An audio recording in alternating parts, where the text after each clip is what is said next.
ಈಗ ಕೋರ್ಟ್ನಲ್ಲಿ ಏನು ತೀರ್ಪು ಆಗ್ತದೆ ಅಂಥೇಳಿ ಎಲ್ಲರೂ ಸಾರ್ವಜನಿಕವಾಗಿ ಭಾಳಷ್ಟು ಚರ್ಚೆ ಆಗ್ತಾಯಿತ್ತು. ಸಾರ್ವಜನಿಕ ವಲಯದಲ್ಲಿ ಭಾಳ ಕುತೂಹಲ ಇತ್ತು. ಮತ್ತು ನಾನು ಹಿಂದೆ ಹಲವಾರು ಸಂದರ್ಭದಲ್ಲಿ ಹೇಳಿದ್ದೀನಿ, ಸನ್ಮಾನ್ಯ ರಾಜ್ಯಪಾಲರು ಏನೋ ಒಂದು ನಿರ್ಧಾರ ಕೈಗೊಂಡಿದ್ದಾರೆ, ಆಜ್ಞೆ ಮಾಡಿದ್ದಾರೆ, ಅದನ್ನು ವಿದಿನ್ ಲೀಗಲ್ ಪರ್ವಿ ಒಳಗೆ ಇದೆ ಅನ್ನುವಂಥದ್ದು ನಾನು ಭಾಳ ಸಲ ಹೇಳಿದ್ದೆ. ನಾನು ಆ್ಯಸ್ ಎ ಅಡ್ವೊಕೇಟ್ ಆಗಿ ಹೇಳಿದ್ದೆ. ನಾನು ಈಗ ಅದನ್ನು ಸುಪ್ರೀಂ ಕೋರ್ಟವರು ಎತ್ತಿ ಹಿಡಿದಿದ್ದಾರೆ. ಮುಖ್ಯಮಂತ್ರಿಗಳು ಮೂಢ ಹಗರಣದಲ್ಲಿ ನೇರವಾಗಿ ಅವ್ರ ಕೈವಾಡ ಇರೋದು, ಅವ್ರದ್ದೇ ಇನ್ವಾಲ್ವ್ಮೆಂಟ್ ಇರೋದು, ಅವರ ಧರ್ಮಪತ್ನಿಯವರ ಇನ್ವಾಲ್ವ್ಮೆಂಟ್ ಇರೋದು, ಇದು ನೇರವಾಗಿ ಅವ್ರ ಇನ್ವಾಲ್ವ್ಮೆಂಟ್ ಇದ್ದದ್ದು ಈಗ ಪ್ರೈಮಾ ಫೇಶಿಯ ಪ್ರೂವ್ ಆಗಿದೆ.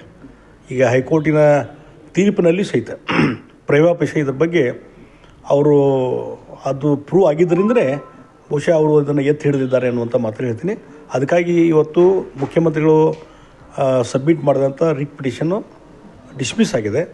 ಮತ್ತು ಸನ್ಮಾನ್ಯ ರಾಜ್ಯಪಾಲರು ಏನೊಂದು ಆಜ್ಞೆ ಮಾಡಿದರು, ಪ್ರಾಸಿಕ್ಯೂಷನ್ಗೆ ಸ್ಯಾಂಕ್ಷನ್ ಮಾಡಿದಂಥದ್ದು ಇನ್ವೆಸ್ಟಿಗೇಷನ್ಗೆ, ಅದನ್ನು ಎತ್ತಿ ಹಿಡಿಯುವಂಥ ಕೆಲಸ ಇವತ್ತು ಹೈಕೋರ್ಟ್ನವ್ರು ಮಾಡಿದ್ದರಿಂದ ಇವತ್ತು ಮುಖ್ಯಮಂತ್ರಿಗಳು ಏನು ಇಲ್ಲಿವರೆಗೆ ವಾದ ಮಾಡ್ತಿದ್ರು, ಅವ್ರ ಪರವಾಗಿ ವಕೀಲರು ಏನು ವಾದ ಮಾಡ್ತಿದ್ರು, ಅದಕ್ಕೆ ಹಿನ್ನಡೆ ಆಗಿದೆ.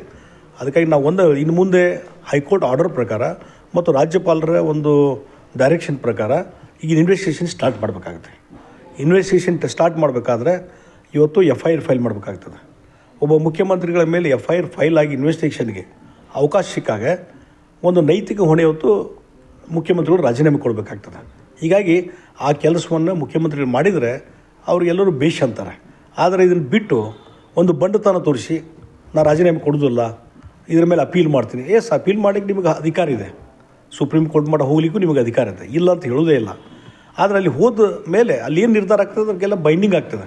ಆದರೆ ಈಗ ಇನ್ವೆಸ್ಟಿಗೇಷನ್ ಸ್ಟಾರ್ಟ್ ಆದಮೇಲೆ ನೀವು ಮುಖ್ಯಮಂತ್ರಿ ಸ್ಥಾನದಲ್ಲಿ ಮುಂದುವರಿಲಿಕ್ಕೆ ಸಾಧ್ಯನೇ ಇಲ್ಲ. ನಿಮ್ಮ ಕೈ ಕೆಳಗೆ ಕೆಲಸ ಮಾಡುವಂಥ ಅಧಿಕಾರಿಗಳು ಯಾವ ರೀತಿ ಇನ್ವೆಸ್ಟಿಗೇಷನ್ ಮಾಡಲಿಕ್ಕೆ ಸಾಧ್ಯತೆ? ಆ ಹಿನ್ನೆಲೆಯಲ್ಲಿ ಒಂದು ಇಂಪಾರ್ಷಿಯಲ್ ತನಿಖೆ ಆಗಬೇಕಂದ್ರೆ ತಕ್ಷಣವೇ ನೀವು ರಾಜೀನಾಮೆ ಕೊಡಬೇಕು ಅನ್ನುವಂಥ ಒತ್ತಾಯವನ್ನು ಮಾಡ್ತೀನಿ. ಮತ್ತು ಬಂಡತನ ತೋರಿಸೋದಾದರೆ ಕಾಂಗ್ರೆಸ್ ಪಾರ್ಟಿ ಒಂದು ರಾಷ್ಟ್ರೀಯ ಪಕ್ಷ, ಅವರು ವಿಚಾರ ಮಾಡಬೇಕು.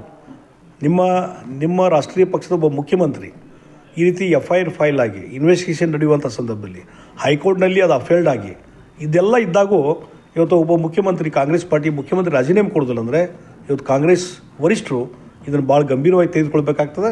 ನಾಳೆ ಇವರು answerable to the entire nation.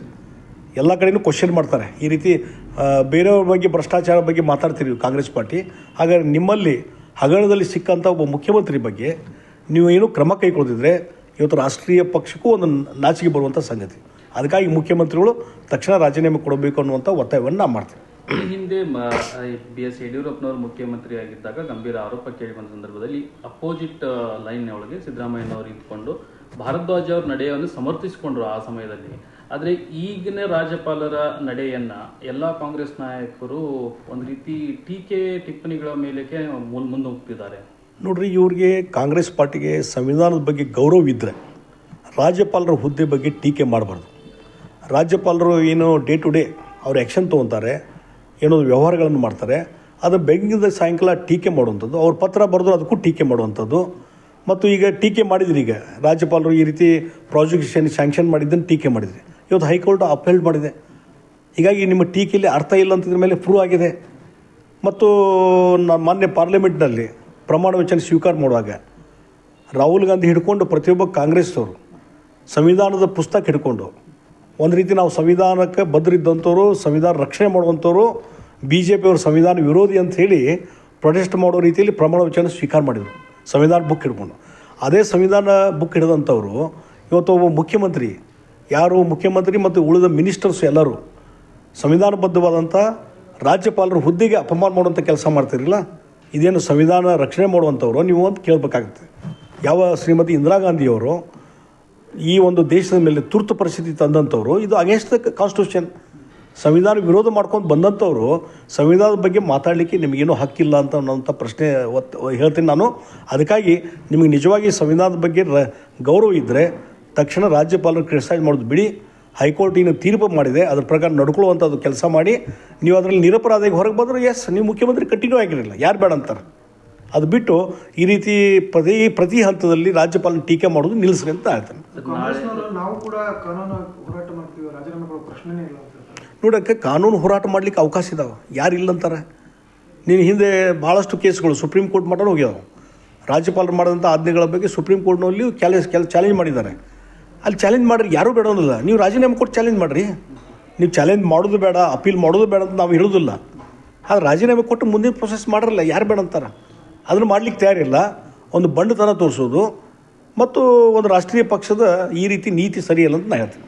ಈಗ ನಾಳೆ ನೋಡಿರಿ, ರಾಜೀನಾಮೆ ಕೊಡದಿರೋ ಜನರ ಬಳಿಗೆ ಹೋರಾಟಕ್ಕೆ ಹೋಗ್ಬೇಕಾಗತ್ತೆ. ಈಗ ಕಾನೂನು ಹೋರಾಟ ಮಾಡಿದ್ರು ಫೇಲ್ ಆಗಿದೆ ಮತ್ತು ಜನರ ಕೋರ್ಟಿಗೆ ಹೋಗ್ಬೇಕಾಗತ್ತೆ, ಜನರ ನ್ಯಾಯಾಲಯಕ್ಕೆ ಹೋಗ್ಬೇಕಾಗತ್ತೆ. ಭಾರತೀಯ ಜನತಾ ಪಾರ್ಟಿ ಇನ್ನು ಜನರ ಬಳಿಗೆ ನ್ಯಾಯಕ್ಕಾಗಿ ಹೋಗ್ತೀವಿ. ಇಂಥ ಮುಖ್ಯಮಂತ್ರಿ ಇದ್ದಾನೆ, ಈ ರೀತಿ ಮೂಢ ಹಗರಣ ಆಗಿದೆ, ಒಂದು ವಾಲ್ಮೀಕಿ ಕಾರ್ಪೊರೇಷನ್ ಹಂತದಲ್ಲಿ ಹಗರಣ ಆಗಿದೆ, ಇಷ್ಟು ನೂರಾರು ಕೋಟಿ ಸಾವಿರಾರು ಕೋಟಿ ಹಗರಣ ಆದಾಗೂ ಸಹಿತ ನಾಚಿಗೆ ಮಾನ ಮರ್ಯಾದೆ ಬಿಟ್ಟು ಇವತ್ತು ಮುಖ್ಯಮಂತ್ರಿಯಾಗಿ ಮುಂದುವರಿತೀನಿ ಅಂತೇಳಿ ಅಧಿಕಾರ ಲಾಲಿಸಿ ಈ ರೀತಿ ಮುಂದುವರಿಯುವಂಥದ್ದು ಆದರೆ ಜನ ದಂಗೆ ಹೇಳ್ತಾರೆ. ಹೀಗಾಗಿ ಜನರ ಬಳಿಗೆ ಹೋಗುವಂಥ ಕೆಲಸ ಭಾರತೀಯ ಜನತಾ ಪಾರ್ಟಿ ಮಾಡ್ತದೆ. ನಾಳೆ ಶಾಸಕಾಂಗ ಸಭೆ ಕರೆದಿದ್ದಾರೆ CM ಅವರು. ಕರೀಲಿ, ಅದು ಅವ್ರಿಗೆ ಬಿಟ್ಟಂಥ ವಿಚಾರ. ಶಾಸಕಾಂಗ ಸಭೆಯನ್ನು ಕರೀಲಿ, ಕಾಂಗ್ರೆಸ್ ಮುಖಂಡರ ಜೊತೆ ಚರ್ಚೆ ಮಾಡಲಿ, ಅವರು ರಾಜೀನಾಮೆ ಕೊಟ್ಟು ಎಲ್ಲ ಚರ್ಚೆ ಮಾಡಲಿ.